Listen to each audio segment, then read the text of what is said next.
رحل الصديق عن الدار في صحبة خير الأبرار رحل الصديق عن الدار في صحبة خير الأبرار صلوات الله تباركه.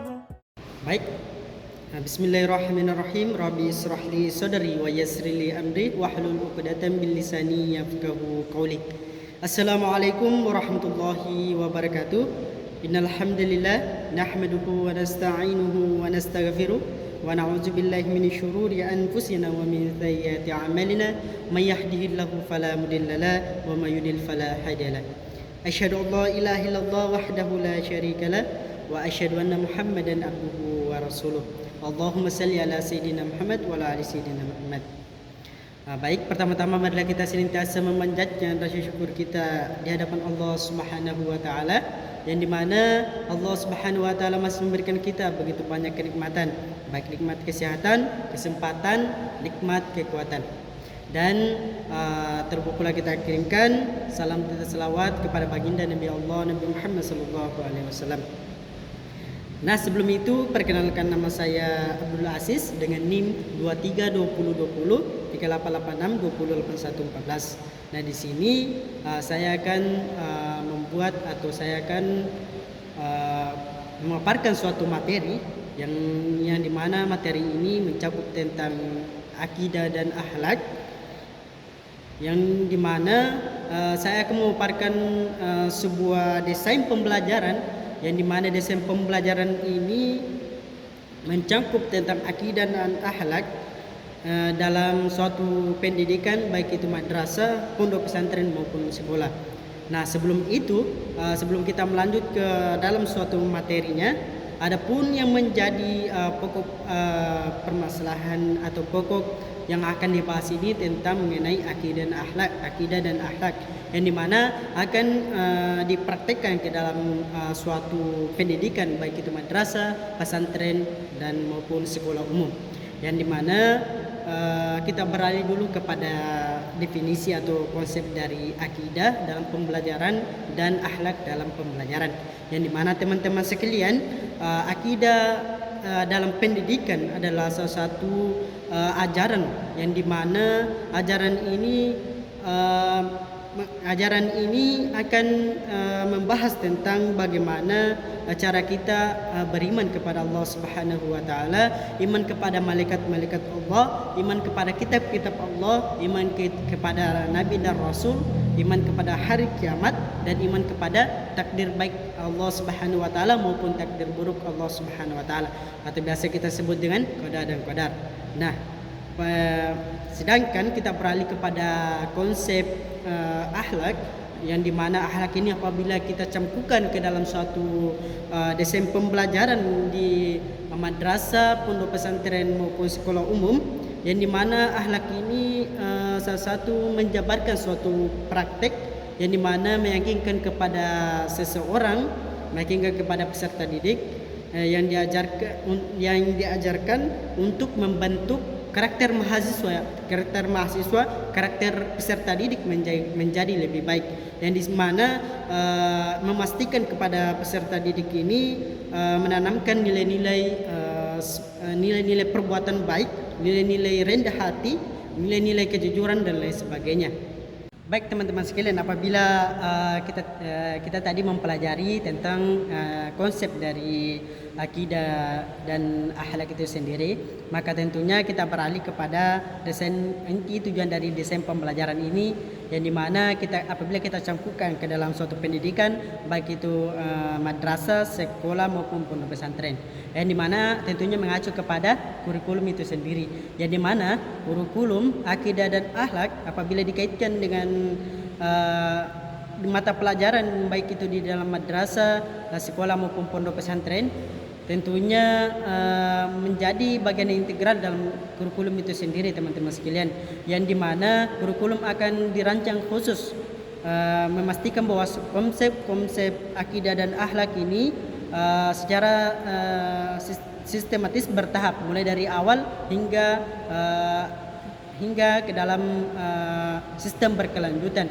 yang dimana dalam konteks ini tentunya guru berperan aktif sebagai fasilitator yang membimbing kepada seorang siswa untuk memahami dan mengamalkan ajaran-ajaran kurikulum yang mengajarkan ajaran-ajaran kurikulum yang biasanya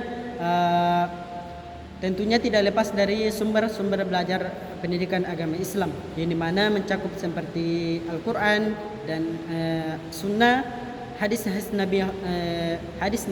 Nabi serta kitab-kitab yang menjadi berhubungan dengan akidah dan akhlak. Nah, setelah kita mencukupkan konsep desain pembelajaran tersebut dalam kurikulum, tentunya kita beralih kepada pendekatan itu sendiri. Nah, di mana apabila pendekatan contohnya kita alihkan kepada pesantren, nah yang dimana pesantren sebagai lembaga pendidikan yang tradisional yang memiliki pendekatan yang khas yang mengajarkan akidah dan akhlak. Selain itu pendekatan tersebut yang dimana tentunya pondok pesantren mengedepankan mengedepankan pendekatan tersebut sebagai keteladanan bagi seorang santri dan santriwati. Nah, tentunya hal tersebut adalah inti dari pendekatan tersebut adalah bagaimana santri dan santriwati akan diajarkan untuk bagaimana cara yang lebih sempurna untuk senantiasa beriman kepada Allah Subhanahu wa taala, iman kepada malaikat-malaikat Allah, iman kepada nabi dan rasul, iman kepada kitab-kitab Allah, dan iman kepada hari kiamat. Nah, baik teman-teman sekalian, kita lanjut. Apabila sudah kita melakukan yang namanya pendekatan desain pembelajaran, tentunya tidak lepas dari bagaimana cara kita mengintegrasikan nilai-nilai akidah dan akhlak pada mata pelajaran yang ada di sebuah madrasah, pondok pesantren maupun sekolah, yang dimana pembelajaran akidah dan akhlak tidak selalu hanya tidak harus selamanya berdiri sendiri dalam mata pelajaran yang terpisah, teman-teman sekalian, yang dimana kita dapat mengintegrasikan mata pelajaran akidah dan akhlak ke dalam salah satu contohnya adalah ke dalam mata pelajaran bahasa Indonesia dan matematika. Kenapa saya katakan demikian, teman-teman sekalian? Karena di dalam bahasa Indonesia dan sejarah maupun matematika ini pembelajaran ini akan menekankan kepada aspek akhlak, yang dimana seorang siswa akan diajarkan tentang siapakah tokoh-tokoh sejarah yang membangun atau siapakah tokoh-tokoh sejarah yang berjuang dalam menegakkan Islam. Nah, apabila kita kaitkan dengan mata pelajaran matematika, kita mengajarkan kepada siswa bagaimana menanamkan nilai-nilai kejujuran dan kedisiplinan dalam proses pembelajaran.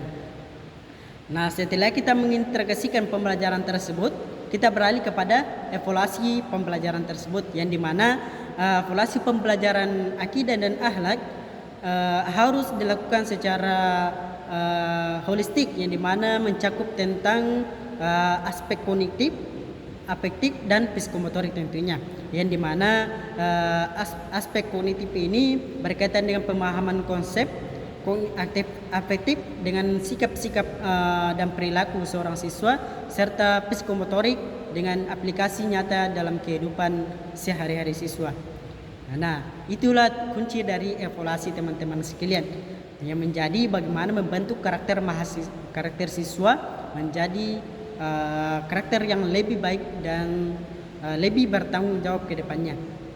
Nah, dan terakhir, teman-teman sekalian, tentunya dalam hal tersebut tidak lepas dari peran guru dan seorang kiai yang ada di suatu pondok pesantren, apabila pondok pesantren, madrasah, dan lain sebagainya, yang dimana peran guru ini dalam pembelajaran akhlak, di mana guru ini akan memegang peran penting dalam mendesain pembelajaran dan bagaimana cara mereka mengimplementasikan pembelajaran akidah dan akhlak ini secara baik dan berturut, yang dimana guru tidak hanya bertindak sebagai pengajar, tetapi juga guru ini bertindak sebagai model yang baik kepada siswa.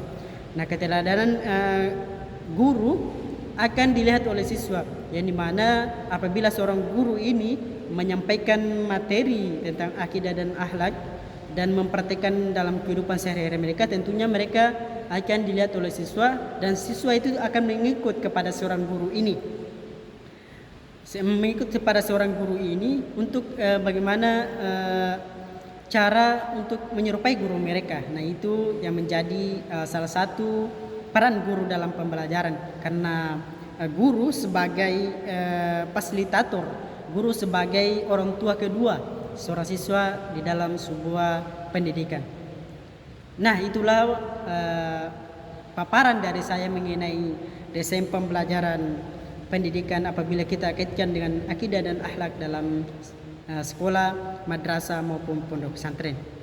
Baik, mungkin itulah penyampaian dari saya. Lebih dan kurangnya mohon dimaafkan. Saya akhiri dengan ucapan berjuang dalam Islam, tegak dalam iman. Wallahu muwaffiq ila aqwamit thoriq. Assalamualaikum warahmatullahi wabarakatuh. Pai unggul.